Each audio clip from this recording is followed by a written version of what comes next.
कहीं सैलाब के वजह से और कहीं इस तरह पसियों के वजह से। शायद ही कोई ज़िला है जम्मू कश्मीर का जहाँ पे बारिश के वजह से नुकसान ना हुआ। अब इसके लिए जितना हमारे पास माली ताकत है उसका हम इस्तेमाल करेंगे लोगों तक राहत पहुंचाने के लिए, लेकिन उसके साथ साथ मरकज़ी हुकूमत के साथ भी हमारा राब्ता जो है कायम है। उन्होंने भी पिछले दिनों अपनी एक टीम तैनात की थी। उस टीम ने जम्मू कश्मीर में आके कुछ इलाकों का दौरा किया। उनके सामने भी हम अपनी जो डिमांड्स जो हैं, हम अपनी मांग जो है उनके सामने रखेंगे और उम्मीद करेंगे कि एक अच्छा खासा पैकेज जम्मू कश्मीर को हासिल होगा, जिस तरह पंजाब, हिमाचल और उत्तरांचल को मिला है। सर, लोगों को जा रहे हैं यहाँ मेंढर सर, जो लोगों के लिए सर जो लैंड का उन्होंने जिक्र किया है कि उनको प्रोवाइड किया, क्योंकि ये जगह आज भी खिसक रही है, क्या कहेंगे? नहीं, जो ज़मीन खिसक गई है या खिसक रही है वहाँ तो आप लोगों को बसा नहीं सकते हो।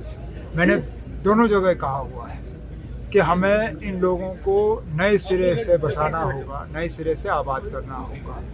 अब गवर्नमेंट का पहले से ही एक स्कीम है, जिन लोगों के पास ज़मीन है नहीं उन्हें मकान बनाने के लिए 5 मरले की ज़मीन का जो है एक हिस्सा सरकारी ज़मीन में से दिया जाता है।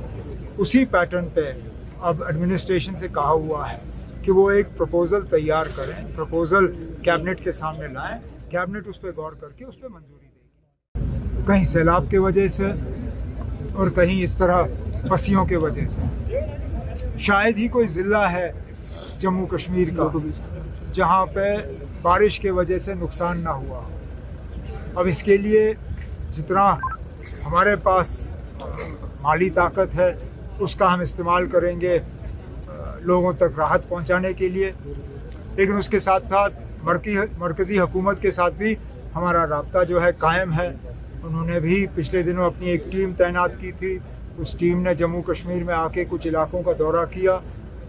उनके सामने भी हम अपनी जो डिमांड्स जो हैं, हम अपनी मांग जो है उनके सामने रखेंगे और उम्मीद करेंगे कि एक अच्छा खासा पैकेज जम्मू कश्मीर को हासिल होगा, जिस तरह पंजाब, हिमाचल और उत्तरांचल को मिला है। सर, लोगों को जा रहे हैं यहाँ मेंढर सर, जो लोगों के लिए सर जो लैंड का उन्होंने जिक्र किया है कि उनको प्रोवाइड किया, क्योंकि ये जगह आज भी खिसक रही है, क्या कहेंगे? नहीं, जो ज़मीन खिसक गई है या खिसक रही है वहाँ तो आप लोगों को बसा नहीं सकते हो। मैंने दोनों जगह कहा हुआ है कि हमें इन लोगों को नए सिरे से बसाना होगा, नए सिरे से आबाद करना होगा। अब गवर्नमेंट का पहले से ही एक स्कीम है, जिन लोगों के पास ज़मीन है नहीं उन्हें मकान बनाने के लिए 5 मरले की ज़मीन का जो है एक हिस्सा सरकारी ज़मीन में से दिया जाता है। उसी पैटर्न पे अब एडमिनिस्ट्रेशन से कहा हुआ है कि वो एक प्रपोज़ल तैयार करें, प्रपोज़ल कैबिनेट के सामने लाएं, कैबिनेट उस पर गौर करके उस पर मंजूरी देगी।